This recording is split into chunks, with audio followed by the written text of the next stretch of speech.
Hello दोस्तों, welcome to my channel in super movie corner. तो दोस्तों, आज की मूवी एक साई-फाई एक्शन एडवेंचर और ड्रामा बेस्ड मूवी होने वाली है। इस मूवी की कहानी एक्चुअल में फ्यूचरिस्टिक बेस्ड है, जिसमें आज से 10,000 साल बाद की कहानी दिखाई गई है, जहां ह्यूमन रेस अपने गैलेक्सी को छोड़कर दूसरे गैलेक्सी में भी रहने लगे हैं और उस समय के लोग आज के समय से काफी बदल गए होते हैं और वहाँ के लोग आराम से एक प्लेनेट से दूसरे प्लेनेट तक पहुंच जाते हैं, जिसका कारण एक खास किस्म का खनिज होता है। और इस मूवी की असली कहानी इस खनिज के ऊपर है, जिसे पाने के लिए दूर दूर के लोगों के बीच संघर्ष होता है, क्योंकि यह खनिज बहुत कीमती और मनोवैज्ञानिक पदार्थ है और यह पदार्थ जहाँ मिलती है वहाँ के लोग इसे पवित्र मानते हैं और इसका सेवन अपने शक्ति और उम्र को बढ़ाने के लिए करते हैं और साथ ही साथ इस खनिज का उपयोग इंटरस्टेलर यात्रा के लिए करते हैं। और इसी पदार्थ को पाने और बचाने के लिए लोगों में संघर्ष, युद्ध, राजनीति और यहाँ तक कि एक मसीहा के आने का भविष्यवाणी होता है। तो दोस्तों, इन्हीं सब मसालों के साथ इस मूवी की कहानी को जानने की कोशिश करेंगे। तो दोस्तों, बिना कोई देरी के बढ़ते हैं सीधे मूवी में। तो मूवी की शुरुआत होती है आज से 10,000 साल बाद और हम एक एरेकस नाम के प्लेनेट को देखते हैं, जहाँ चारों तरफ रेगिस्तान होता है और वहाँ के रहने वाले लोगों को फ्रेमेन बुलाया जाता है।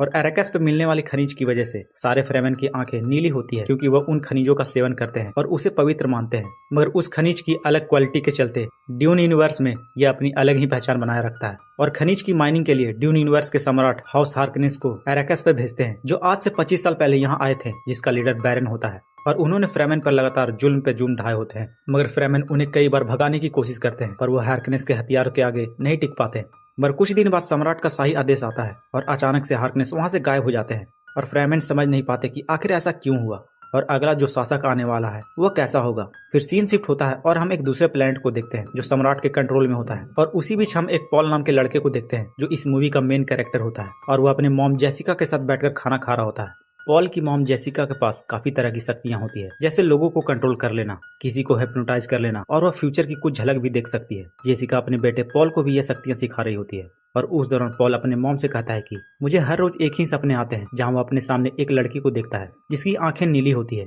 वहीं सीन शिफ्ट होता है और हम कई बड़े बड़े स्पेसशिप को देखते हैं जो पॉल के प्लेनेट पर आया होता है। उस स्पेसशिप में से सम्राट के भेजे गए मैसेंजर आते हैं, जो पॉल के पिता लेटो को कहते हैं कि अब तुम्हें खनिज की माइनिंग करनी है, जिसके लिए सारे एट्रेडेस को प्लेनेट आरेकस पर भेजा जाएगा। लेटो ना चाहते हुए भी उसे सम्राट का आदेश मानना पड़ता है और अपने राज का मुहर लगाकर एग्रीमेंट के शर्तों को मंजूरी दे देता है। फिर आगे हम एक डंकन नाम के योद्धा को देखते हैं, जो लेटो का सेनापति होता है और वह पॉल के काफी करीब होता है, बिल्कुल एक दोस्त की तरह। डंकन एरेकस पर जाने के लिए सारे अरेंजमेंट कर रहा होता है और उस बीच पॉल और डंकन के बीच बातें होती है, जहां बातों बातों में पॉल डंकन को बताता है कि उसे एक विजन आया था जिसमें वो लड़ते लड़ते मारा गया है। इसके बाद पॉल डंकन को अपने काम सावधानी से करने को कहता है। फिर पॉल वहां से हटकर अपने डैड के पास जाता है, जहां उसके डैड बताते हैं कि सम्राट चाहते हैं कि वह और उसकी पूरी सेना एरेकस पर जाए और खनिज के माइनिंग के लिए वो हार्कनेस से लड़ जाए, जिससे वह दोनों कमजोर हो जाएंगे, जिसके बाद वहां की पूरी खनिज सम्राट की हो जाएगी। तभी पॉल कहता है कि वह एरेकस पर जाएगा और वहाँ के निवासी फ्रेमेन से दोस्ती करेगा, ताकि कभी जरूरत पड़ने पर वह हमारी मदद कर सके। और इसी वजह से पॉल डंकन को पहले ही एरेकस पर भेज देता है। फिर सीन शिफ्ट होता है बैरन के प्लेनेट पर, जहाँ रेमंड अपने मालिक बैरन से कहता है कि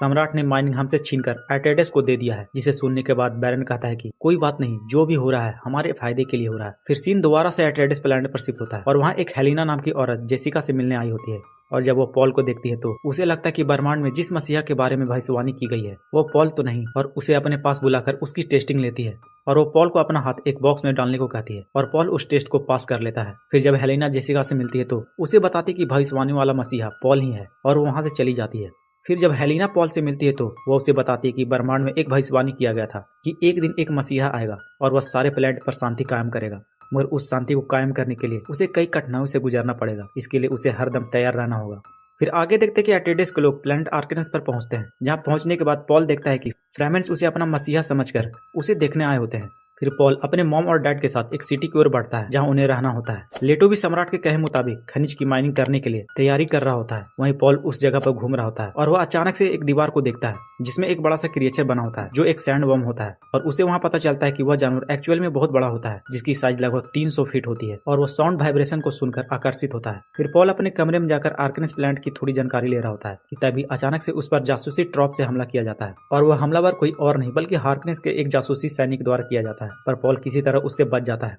पॉल पर हमला होने के कारण लेटो गार्ड को सभी जासूसों को खोजने का आदेश देता है, जिसके बाद एक जासूस दीवार में पाया जाता है जो पिछले 6 हफ्तों से जासूसी कर रहा होता है।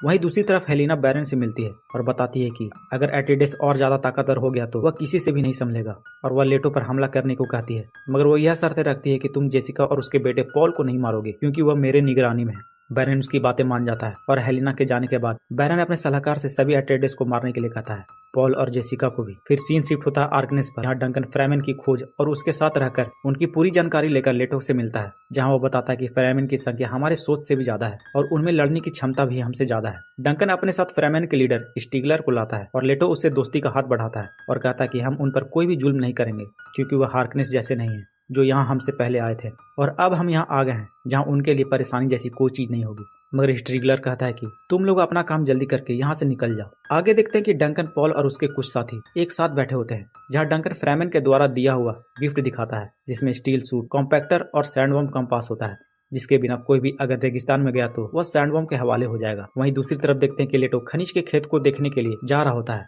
और वह वहां सम्राट के द्वारा भेजे गए एक मेडिएटर काइन से मिलता है, जो एक फ्रेमेन होती है, और वह लेटो और उसकी टीम को स्टील सूट देती है। दरअसल यह स्टील सूट इस तरह का बना होता है कि अगर किसी का पसीना या टॉयलेट निकलता है तो वह सूट उसे रिसाइकिल करके दोबारा पीने के उपयोग में ला देगा। लेटो और उसकी टीम पूरी तैयारी के साथ खनिज के खेतों में चल पड़ते हैं, जहां वो एक बड़े से मशीन को देखते हैं जो खनिज को निकाल रहा होता है। और तभी लेटो देखता है कि कुछ मील दूर एक बड़ा सा सैंडवर्म उनकी मशीन की तरफ आ रहा है, जिसे देखने के बाद लेटो सभी को वहां से निकलने को कहता है। मगर जब उस मशीन को लेने एक कैरियर मशीन आती है तो उस कैरियर मशीन की एक केबल खराब हो जाती है, जिसे देखने के बाद लेटो उस मशीन में फंसे लोगों को बचाने की सोचता है और वो अपने हॉप्टर को जमीन पर लाता है और जल्दी जल्दी उस मशीन में फंसे लोगों को वहां से निकालता है। और उस दौरान पॉल भी जब फंसे लोगों को बचाता है तो उसे कुछ दृश्य दिखाई देता है, जिससे वो वहीं बैठ जाता है। मगर किसी तरह उसे वहां से निकाला जाता है और सभी वहां से निकलते हैं और देखते हैं कि एक बड़ा सा सैंडवर्म उनकी माइनिंग मशीन को निगल जाता है। फिर लेटो अपने लोगों के साथ बेस पर पहुंचता है और मेडिएटर से खनिज की माइनिंग करने की बात करता है। वहीं पॉल माइनिंग प्लेस के हादसे के बाद वह थोड़ा बीमार होता है और उसके इलाज के लिए एक यूए नाम का डॉक्टर वहां आता है। इलाज के बाद वह अपनी माँ से कहता है कि उसे फिर से उस नीली वाली लड़की की विजन दिखाई दी जो उसे मारना चाहती थी। फिर सीन शिफ्ट होता है, जहाँ सम्राट भारी तादाद में अपने सेना को बैरन को देते हैं और बैरन फौरन से उन सेनाओं के साथ एरेकस पर जाता है और एट्रेडेस पर हमला करने के लिए निकल पड़ता है। वहीं दूसरी तरफ पॉल और लेटो को डॉक्टर यूए कुछ दवाई देता है ताकि उन्हें अच्छी नींद आ जाए। मगर लेटो की आंखें खुल जाती है और वह अपने सामने अपनी एक मेड को देखता है जो मारा पड़ा होता है। लेटो उसे जाकर देखता है, पर तभी एक नीडल आकर उसे लगती है जो उसके प्रोटेक्टिंग शील्ड को तोड़ देता है और वो पैरालाइज हो जाता है। और उस बीच उसे पता चलता है कि यह सब कारनामा डॉक्टर यूए ने किया है, जो बैरन के लिए काम कर रहा था, क्योंकि उसकी पत्नी बैरन के कब्जे में होती है। क्योंकि डॉक्टर यूए लेटो के साथ ऐसा नहीं करना चाहता था, जिसके लिए वो उससे माफी मांगता है और उसकी रिंग निकाल देता है और साथ ही साथ उसे एक नकली दांत देता है और बताता है कि जब तुम बैरन के सामने होगे तो तुम इस दांत को पीस देना और इसमें से निकलने वाली जहर हवा में घुल जाएगी, जिससे बैरन वहीं मारा जाएगा। इधर बैरन की आर्मी एट्रेडेस पर हमला कर देते हैं, जहां एट्रेडेस बैरन की आर्मी से मुकाबला करते हैं, मगर उनके सामने वो ज्यादा देर नहीं टिक पाते। इधर डंकन पॉल को बचाने जाता है और बैरन के सैनिकों से लड़ता है, पर वो पाता कि पॉल वहाँ है ही नहीं। इधर पॉल किसी तरह बचकर वहां से निकलता है और अपनी मॉम के साथ एक हॉप्टर में बैठता है, जहां वो एक बैग को देखता है जिसमें डॉक्टर यूए का साइन होता है। मगर वो देखता है कि हॉप्टर में बैरन के लोग हैं जो बैरन के कहे अनुसार उन्हें रेगिस्तान में फेंकने वाले होते हैं। मगर जेसिका अपनी पावर से उन सभी के मन को मैनिपुलेट कर देती है, जिससे वो सभी एक दूसरे से लड़कर मर जाते हैं और जेसिका और पॉल वहां से किसी तरह निकल जाते हैं और अपनी सिटी को देखते हैं जो पूरी तरह से तबाह हो गई होती है। वहीं सीन शिफ्ट होता है और हम लेटो को देखते हैं जो बैरन के सामने पड़ा होता है और उस बीच डॉक्टर यूए बैरन से अपनी पत्नी को छोड़ने को कहता है, मगर बैरन उसे भी मार देता है। और फिर जब बैरन लेटो के नजदीक पहुंचता है तो वो मौका पाकर डॉक्टर लेटो का दिया हुआ दांत पीस देता है, जहां वो जहर फैल जाती है। उस जहर से लेटो तो मारा जाता ही है और उस कमरे में जितने भी बैरन के लोग होते हैं वह भी मारे जाते हैं, मगर बैरन अपनी प्रोटेक्टिंग शील्ड से बच जाता है और हवा में लटका होता है और उसकी हालत भी काफी खराब होती है। दूसरी तरफ पॉल को डॉक्टर यू का बैग मिलता है जिसमें उसके डैड का रिंग होता है और वो समझ जाता है कि उसके डैड अब नहीं रहे और उसके बाद वह दोनों रेगिस्तान में ही पूरी रात बिताते हैं। फिर अगले दिन होने पर पॉल और जेसिका वहां से निकलते हैं तो वह अपने सामने डंकन को पाते हैं जो एक हॉप्टर से उसके पायलट के साथ आया होता है। पॉल पूछता है कि तुमने मुझे ढूंढा कैसे, जिस पर डंकन जवाब देता है कि डॉक्टर यूए ने अपने बैग में एक जीपीएस रख दिया था जिसके थ्रू तुम्हें मैंने ढूंढ लिया। फिर वो दोनों डंकन के साथ चल पड़ते हैं और एक स्टेशन पर पहुंचते हैं जहाँ काइन रहा करती थी। वहां पहुंचने के बाद पॉल कहता है कि वह फ्रेमेन से दोस्ती करेगा और उनका साथ पाकर बैरन को खत्म कर देगा और अपनी आर्मी को और ज्यादा बढ़ाकर सम्राट को भी मार डालेगा। वो सभी बातें कर ही रहे होते कि उस वक्त बैरन के लोग वहां आ जाते हैं और डंकन उनसे लड़ना स्टार्ट कर देता है और पॉल के विजन के मुताबिक डंकन उनसे लड़ते हुए मारा जाता है। काइन इस सिचुएशन को देखकर पॉल और जेसिका को एक टनल में ले जाती है और उन्हें एक हॉप्टर में बिठाकर खुद बैरन के लोगों से लड़ने चल पड़ती है। काइन अकेले होती है और बैरन के सोल्जर उसे घेर लेते हैं, मगर उससे पहले वो अगल बगल कुछ वाइब्रेटिंग गैजेट लगा देती है जिसकी आवाज सुनकर वहाँ सैंडबॉम्ब आ जाते हैं और बैरन के सैनिक उसके हवाले हो जाते हैं। इधर पॉल और जेसिका के भागने के दौरान बैरन के लोग उनका पीछा करते हैं, मगर वो दोनों सामने एक तूफान में चले जाते हैं जिसकी वजह से उनका हॉप्टर क्रैश हो जाता है, जिसे देखकर बैरन के लोग वहां से लौट आते हैं। फिर सीन बैरन पर शिफ्ट होता है जो खुद को हील करने के लिए एक काले पदार्थ से नहा रहा होता है और उस बीच उसका भतीजा रेमंड आता है जो उसे बताता है कि पॉल और जेसिका एक तूफान में समाकर मारे गए हैं जिसे सुनने के बाद बैरन रेमंड के सारे फ्रेमेन को भी मारने का ऑर्डर देता है ताकि भविष्य में कोई भी एक होकर उनका विरोध न कर पाए। दूसरी तरफ पॉल और जेसिका रेगिस्तान से होते हुए और एक सैंडवर्म से बचते हुए एक गुफा की ओर जाते हैं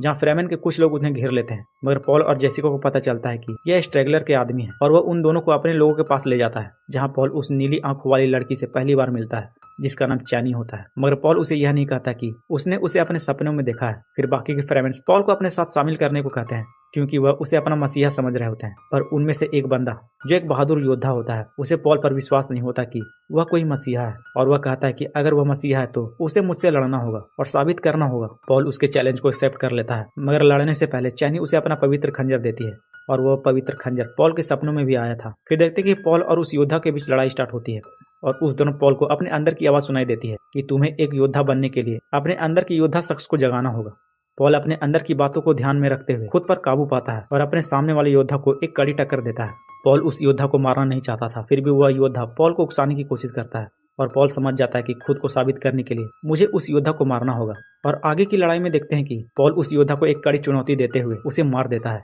जिसके बाद सारे फ्रेमेन्स यह मान जाते हैं कि पॉल ही उसका मसीहा है। उस लड़ाई के बाद देखते हैं कि पॉल सारे फ्रेमेन से कहता है कि वह उनके साथ रहकर डैरन को मारना चाहता है और उनकी पूरी सेना के साथ वह सम्राट को भी मारेगा। और उसकी यह बात सुनकर सारे फ्रेमेन्स उसका साथ देने के लिए तैयार हो जाते हैं और अपने मरे हुए योद्धा को दफनाकर आगे बढ़ते हैं। और कुछ दूर जाने के बाद पॉल, उसकी माँ और सभी फ्रेमेन्स उस जगह पहुंचते हैं जहाँ फ्रेमेन्स के और भी सदस्य होते हैं। और तभी पॉल एक फ्रेमेन्स को सैंडवर्म की सवारी करते हुए देखता है, जिसे देखकर वह कुछ समझ नहीं पाता। तभी चैनी उसे बताती है कि यह सब तो अभी शुरुआत है और फिर यह सभी आगे बढ़ जाते हैं और इस मूवी की यही अंत हो जाती है। दोस्तों, यह थी मूवी ड्यून की पार्ट 1 की कहानी। और दोस्तों, अगर आपको यह मेरा एक्सप्लेनेशन अच्छा लगा तो कमेंट में D2 लिख दें ताकि मैं इस मूवी की कहानी का पार्ट 2 आपके साथ शेयर कर सकूं। तो दोस्तों, अगर आपको यह वीडियो भी पसंद आया तो वीडियो को लाइक और चैनल को सब्सक्राइब भी जरूर कर दीजिएगा। तो मिलते हैं अगले वीडियो में।